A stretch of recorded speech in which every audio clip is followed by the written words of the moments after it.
जंगल में 2-4 दिनों से लगातार बारिश हो रही थी। सारे पक्षी अपने अपने घोंसले में बैठकर बारिश का मजा ले रहे थे। जिन पक्षियों के घोंसले पक्के थे उनके लिए तो बारिश बहुत अच्छी थी, लेकिन जिनके घोंसले कमजोर और बिना छत वाले थे, बारिश उनके लिए जरा भी अच्छी नहीं थी। बहुत जोर से बारिश पड़ती जा रही थी। देखते ही देखते बारिश का पानी जंगल में जमा हो गया। जैसे जैसे बारिश तेज होती गई, बारिश का पानी पक्षियों के घोंसले तक पहुंचता गया। अरे बाप रे बाप, बारिश का पानी मेरे घोंसले में आ गया। मुझे जल्दी से बाहर निकलना होगा, और मैं अपने अंडे के साथ यहाँ से कैसे बाहर निकलूंगी? तभी वहाँ पर कालू कौवा आ जाता है। अरे कालू भाई, इतनी तेज बारिश में तुम यहाँ कैसे? अरे टुनटुनी, क्या तुम्हें पता नहीं? अभी थोड़ी ही देर में जंगल में बहुत बड़ा तूफान आने वाला है। उसमें हम सब पक्षियों का घोंसला टूट जाएगा। चलो यहाँ से, हम सभी को यहाँ से किसी सुरक्षित जगह पर जाना होगा। जब तक ये बारिश चलेगी हम सब वहीं रहेंगे। मगर कालू भैया, मैं संडे को छोड़कर कैसे आ सकती हूँ? टुनटुनी, अगर तुम अभी यहाँ से बाहर नहीं आई तो तुम इस तूफान में फंस जाओगी। तुम एक काम करो, यह अंडा अपने साथ लेकर ही चलो। थोड़ी ही देर में टुनटुनी के घोंसले में पानी जमा होने लगा।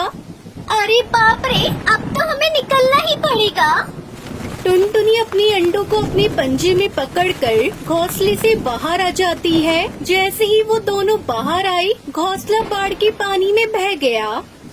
अरे बाप रे, अच्छा हुआ हम समय पर बाहर आ गए, वरना हम सब इस घोंसले के साथ साथ डूब ही जाते।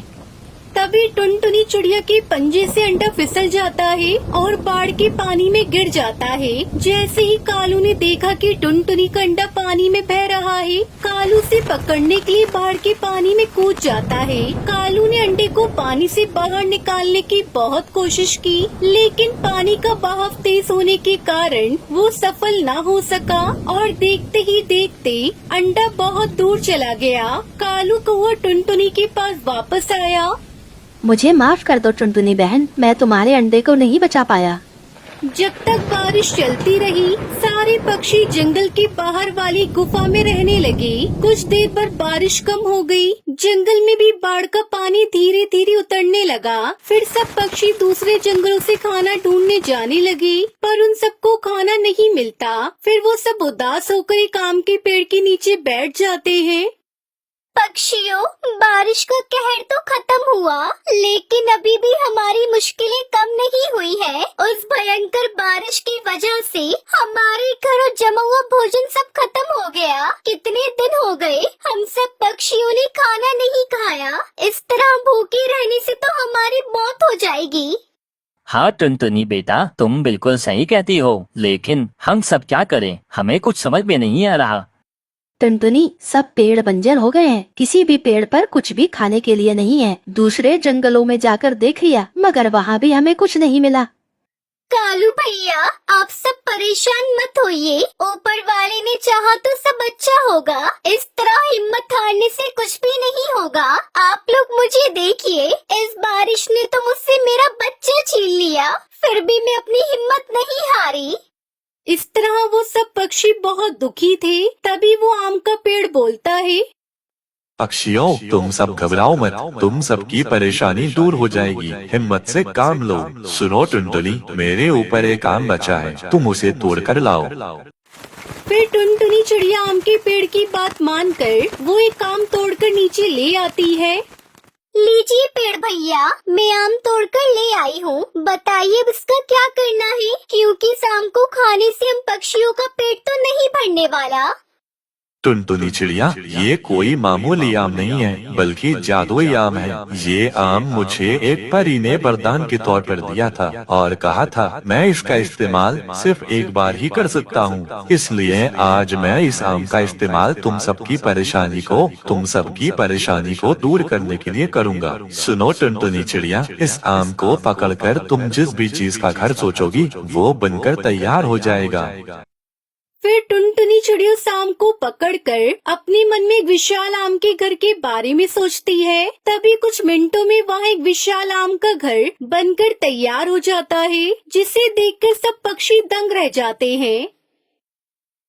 शाबाश टुनटुनी चिड़िया, तुमने अपनी अकल और सूझबूझ का सही तरीके से इस्तेमाल किया है।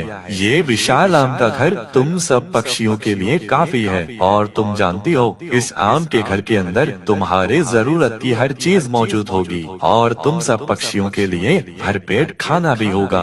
और ये विशाल आम का घर तुम्हें बारिश और बाढ़ जैसी विपदा से बचाएगा।